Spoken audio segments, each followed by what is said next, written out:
با سلام خدمت شما عزیزان، مریم هستم. Seid gegrüßt, ihr Lieben, ich bin Mariam. دوست داشتم پیغامی رو که خداوند در قلبم گذاشته با شما عزیزان در میون بذارم. Ich möchte heute die Botschaft, die Gott in meinem Herz gelegt hat, mit euch teilen. به همراه همسرم ابراهیم که اون رو به زبان آلمانی براتون ترجمه میکنه. Zusammen mit meinem Mann Ibrahim, der sie auf Deutsch übersetzt. ما میدونیم که در زمانهای آخر هستیم و در کلام خدا بارها به ما درباره این زمانها هشدار داده شده که چه اتفاقاتی رخ میده. Wir wissen, dass wir uns in der Endzeit befinden und wir werden im Wort Gottes oft gewarnt, was passieren in dieser Zeit. هشدار برای ما ایمانداران در کلیساست و نه برای مردم که در دنیا هستن. Die Warnungen richten sich an uns Gläubige in der Kirche und nicht an die Menschen auf der Welt. در کلام خدا حتی میخونیم که اون ضد مسیح در زمانهای آخر وارد معبد میشه و خودش رو بالاتر قرار میده تا جایی که خودش رو به عنوان خدا معرفی میکنه که مورد پرستش قرار بگیره. Das Wort warnt uns sogar davor, dass der Antichrist in der Endzeit den Tempel betreten und sich selbst so sehr erhöhen wird, dass er sich als anzubetender Gott vorstellen wird. در واقع توی اناجیل و رساله ها مرتب هشدار درباره بتپرستی و اینکه چقدر زیرکانه میتونه این اتفاق برای کلیسا بیفته صحبت شده. Tatsächlich gibt es in den Evangelien und Briefen häufig Warnungen vor Götzendienst und wie geschickt dies der Kirche passieren kann. و به ما neshun میده که ما تنها از طریق کلام زنده خداست که میتونیم حقیقت رو بشناسیم و از این فریب‌ها در امان باشیم. Und es zeigt uns, dass nur wir die Wahrheit durch das lebendige Wort Gottes erkennen und vor diesen Täuschungen sicher sein können. عیسی در مرقس 5:13 به ما میگه که به هوش باشید تا کسی گمراهتان نکند. In Markus 5:13 Jesus sagt, sei wachsam, damit dich niemand irreführt. در عهد عتیق بارها شاهد هستیم که قوم اسرائیل به خاطر آمیخته شدن با اقوام بیگانه در دام بتپرستی افتادن تا جایی که خداوند اونها را رها کرده به دست دشمنانشون تسلیم میکرد. Im Alten Testament sehen wir oft, dass das Volk Israel durch die Vermischung mit Fremden in die Falle des Götzendienstes tappte, bis Gott sie verlässte und sie in die Hände des Feindes überließ. و زمانی که توسط انبیا به متوجه گناهانشون می شدن توبه کرده به سوی خداوند بازگشت می کردن و خداوند اونها رو 2 مرتبه احیا می کرد. Und als sie durch die Propheten ihre Sünde erkannten, Buße taten und zu Gott zurückkehrten, Gott stellte sie wieder her. بنابراین بتپرستی و نااطاعتی محافظت خداوند رو از بین برمی‌داره. Daher entziehen Götzendienst und Ungehorsam Gottes Schutz. و نااطاعتی مثل گناه جادوگری این رو در کلام خداوند میخونیم. Und das Wort sagt, Ungehorsam ist wie die Sünde der Hexerei. و این بتپرستی میتونه هر چیزی باشه. ما میتونیم یک انسان رو برای خودمون بت کنیم یا اینکه پول، مقام، جایگاه، دنیا یا هر چیز دیگه ای رو. Dieser Götzendienst kann alles sein. Ob wir eine Person, Geld, eine Stellung in der Welt oder irgendetwas anderes vergöttern. بارها توسط مردان خدا میشنویم که به منبع وصل بشیم و از اون بنوشیم. Oft hören wir von Männern Gottes, dass wir uns mit der Quelle verbinden und daraus trinken sollten. تنها حقیقت کلام خداست و اگر به دقت مطابق اون عمل کنیم میتونیم پیروز و کامروا باشیم. این رو در یوشع 1:8 به ما میگه. Die einzige Wahrheit ist Gottes Wort. Und wenn wir ihm sorgfältig folgen, können wir siegreich und wohlhabend sein. Das sagt er uns in Josua 1:8. عیسی در یوحنا 8:31-32 به ما میگه اگر در کلام من بمانید به راستی شاگرد من خواهید بود و حقیقت را خواهید شناخت و حقیقت شما را آزاد خواهد کرد. Jesus sagt uns in Johannes 8, 31 bis 32, wenn ihr in meinem Wort bleibt, so seid ihr wahrhaftig meine Jünger und ihr werdet die Wahrheit erkennen und die Wahrheit wird euch frei machen. و باز عیسی در یوحنا 14:23 به ما میگه اگر کسی مرا دوست بدارد کلام مرا نگاه خواهد داشت و پدرم او را دوست خواهد داشت و ما نزد او خواهیم آمد و با او مسکن خواهیم گزید. Jesus sagt uns in Johannes 14, 23, wenn jemand mich liebt, so wird er mein Wort befolgen und mein Vater wird ihn lieben und wir werden zu ihm kommen und Wohnung bei ihm machen. پس میبینیم که تنها کلام خداست که مهمه و عیسی نمیگه اگر مرا دوست دارید کلام انسانها یا موجودات دیگر رو دنبال کنید. Da sehen wir nur das Wort Gottes gilt. Jesus sagt nicht, wenn ihr mich liebt, solltet ihr den Worten von Menschen oder andere Geschöpfen folgen. و حتی به ما میگه آن مدافع یعنی روح القدس اونه که همه چیز رو به ما خواهد آموخت. Sagt uns sogar, dass der Beistand, der Heilige Geist, derjenige ist, der uns alles lehren wird. بنابراین آنان که از روح خدا هدایت میشوند پسران و دختران خداوند هستند. Also diejenigen, die sich vom Geist Gottes leiten lassen, sind also die Söhne und Töchter Gottes. حتی پولس رسول به کلیسای غلاطیه میگه انجیل دیگه ای نیست. Sogar der Apostel Paulus sagte, galatische Kirche, dass es kein anderes Evangelium gibt. در غلاطیان 1:8 به ما میگه حتی اگر ما یا فرشته ای از آسمان انجیلی غیر از آنچه به شما بشارت دادیم موعظه کند ملعون باد. In Galater 8:1 lesen wir, Apostel Paulus sagt, aber selbst wenn wir oder ein Engel von Himmel euch etwas anders als Evangelium verkünden würden, als das, was wir euch verkündigt haben, der sei verflucht. اینجا منظورش فرشتگان تاریکی هستن چون فرشتگان نمیتونن بشارت بدن و یا موعظه کنن. این رو در کلام خدا به ما میگه. Hier sind eindeutig die Engel des Finsternis damit gemeint, weil die Engel können nicht evangelisieren oder predigen. Das steht in der Bibel. Das sehen wir in Apostelgeschichte 10. پس به اهمیت این مسئله توجه کنید که پولس حتی خودش رو به عنوان نمونه میاره. Also wir sollten darauf achten, auf diese Priorität dieses Thema, indem Paulus sich selbst als Beispiel dafür nimmt und deutet darauf, wie ernst diese Sache ist. و حتی در اعمال 17:10-11 به ما نمونه ای میده که مردم بیریه از مردم تسالونیکی نجیب‌تر بودند زیرا پیام را با اشتیاق پذیرفتند و هر روز کتب مقدس را بررسی میکردند تا ببینند آیا به راستی چنین است.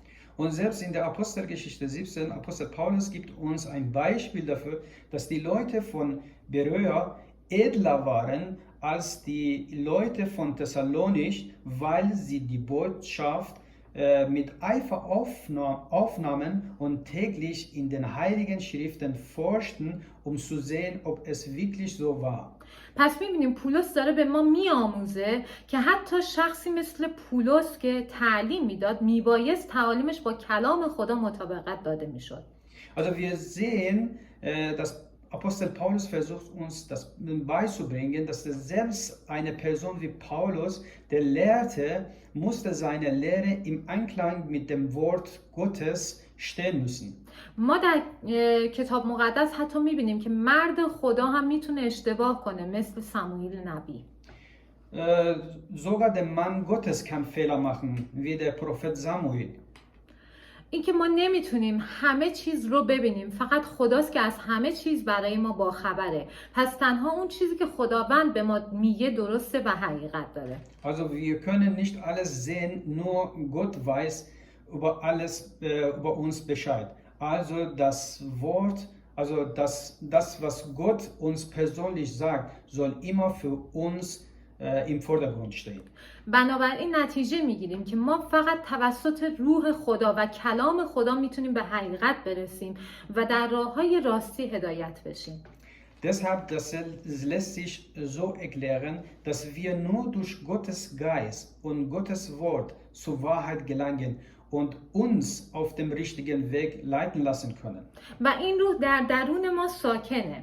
Und dieser Geist wohnt heute in uns. بدن ما باید تنها معبد روح خدا باشه. Unser Körper sollte der einzige Tempel des Geistes Gottes sein.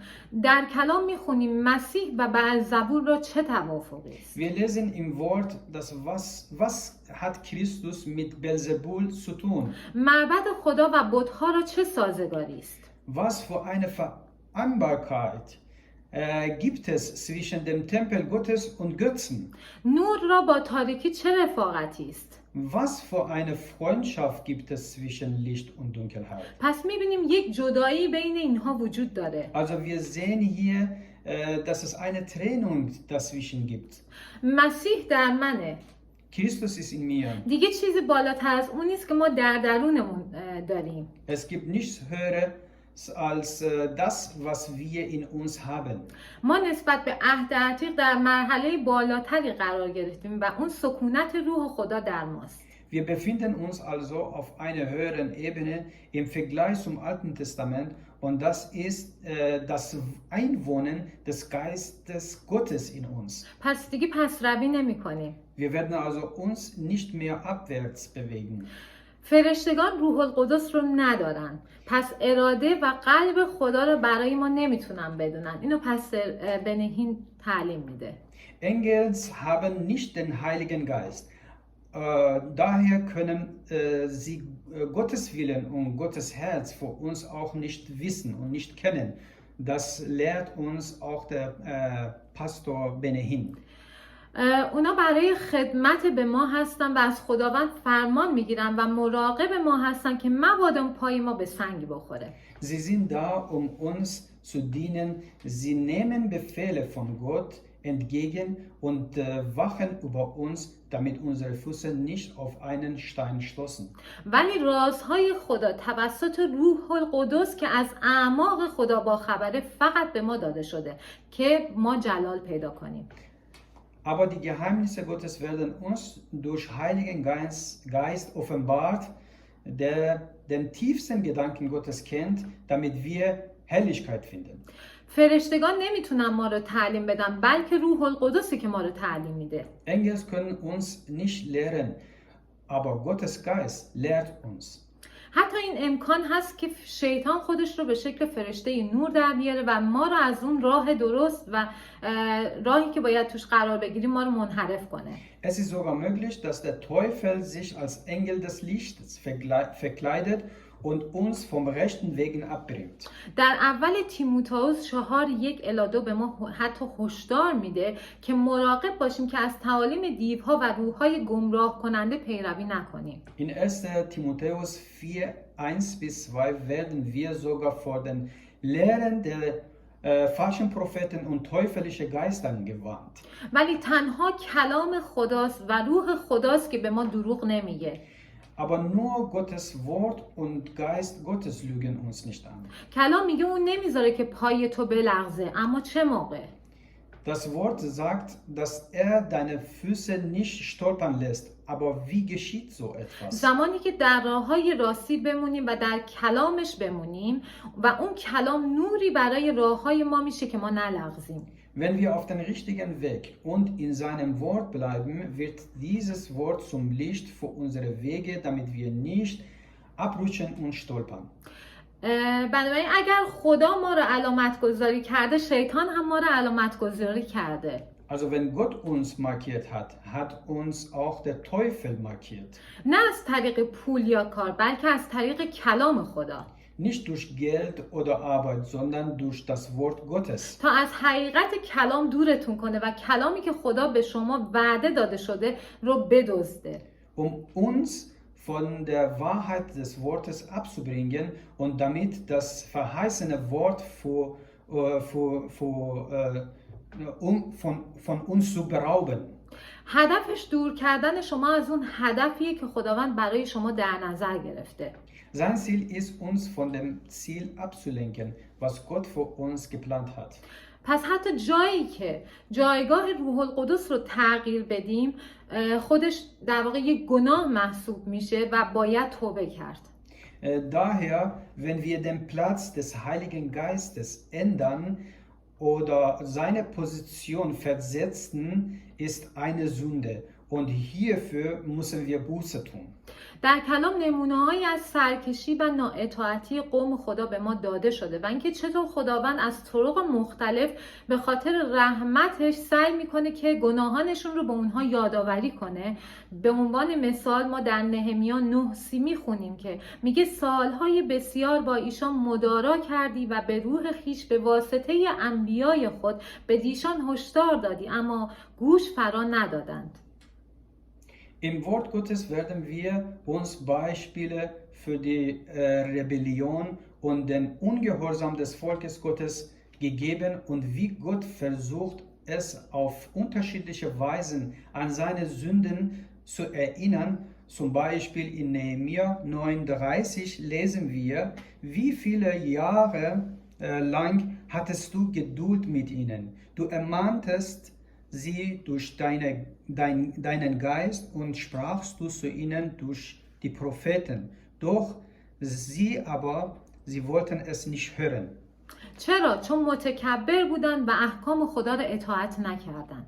Warum? Weil sie stolz waren und Gottes Geboten nicht gehorchten. و این به خاطر این بود که دلهاشون رو سخت کردن و وجدانهاشون بی‌حس شده بود. به همین دلیل نمیتونستن ببینن و درک کنن و بفهمن. Und das lag daran, dass sie ihre Herzen verhärtet und ihre Gewissen zu Schweigen gebracht waren.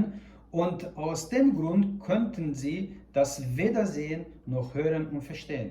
پس زمانی که شخصی و یا حتی کلیسایی مرتب در شرایط سختی قرار میگیره اون یک امتحان الهی مثل ایوب نیست. Also wenn jemand oder sogar eine Gemeinde sich ständig in einer schwierigen und in derselben Situation befindet, ist sie keine göttliche Prüfung wie beim Hiob damals. بلکه وقتی قوانین خدا خلاف قوانین خدا عمل بشه باعث به وجود اومدن چنین شرایطی میشه. حتی ایوب هم یک بار در آزمایش افتاد. Vielmehr gerät in diese schwierige Situation, wenn gegen die Gesetze Gottes verstößt. Sogar Hiob musste nur einmal diese Versuchung erleben.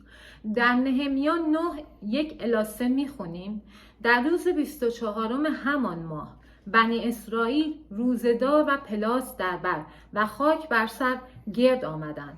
آنگاه کسانی که اصل نسبشان اسرائیلی بود خویشتن را از تمامی بیگانگان جدا کرده برپا ایستادند و به گناهان خود و به تقصیرات پدرانشان اعتراف کردند. آنان در جای خود ایستاده 1/4 روز در واقع 3 ساعت از کتاب تورات یهوه خدای خود خواندند و 1/4 دیگر به گناهانشان اعتراف کردند و یهوه خدای خیش را پرستش نمودند. Also im Nehemia 9:1-3 lesen wir, aber am 24. Tag des Monats kamen die Kinder Israels zusammen unter Fasten, in Sacktuch gekleidet und mit Erde auf der Häuptern. Und der Same Israels sonderte sich von allen Kindern der Fremden ab, und sie traten hin und bekannten ihre Sünde und die Missetaten ihrer Väter. Und sie standen auf an ihrem Platz und man las im Buch des Gesetzes des Herrn, ihres Gottes, während eines Viertels des Tages und sie bekannten ihre Sünde und warfen sich nieder vor dem Herrn, ihrem Gott, während eines anderen Viertels des Tages. پس میبینیم که اول اونا کلام رو خوندن و بعد متوجه اشتباهاتشون شدن و تونستن توبه کنن. Wir sehen also, dass sie zuerst das Wort lasen, dann ihre Fehler erkannten und dann könnten sie Buße tun. بنابراین اول باید یک تقدیس و جداسازی انجام میشد و بعد توبه میکردن و به سوی خداوند بازگشت میکردن و خداوند دوباره اونها رو با آغوش باز میپذیرفت و دوباره بناشون میکرد. Deshalb sollte eine Reinigung und Trennung erfolgen. Dann taten sie Buße und kehrten zum Gott wieder zurück und hat Gott sie wieder mit offenen Armen aufgenommen und sie aufgerichtet. ما نمیتونیم هم تو قایق عیسی باشیم و هم تو قایق دنیا. Wir können nicht gleichzeitig im Boot Jesus und im Boot der Welt sein. ما نمیتونیم هم خدا رو دوست داشته باشیم و هم دنیا رو. Wir können nicht sowohl Gott als auch die Welt lieben. یک جای اون وسط شخص جدا میشه و میفته وسط اون دریای طوفانی زندگی و دیگه اثری از اون باقی نمیمونه. Irgendwo in der Mitte wird es getrennt und fällt man mitten in den stürmischen Meer des Lebens und keine Spur von ihm bleibt zurück. ایلیای نبی به قوم میگه تا به کی میان دو فرقه میلنگید؟ اگر یهوه خداست او را پیروی کنید و اگر بعل خداست از پی او بروید. Der Prophet Elia sagt zum Volk, wie lange wollt ihr auf beiden Seiten hinken? Ist der Herr Gott, so folgt ihm nach.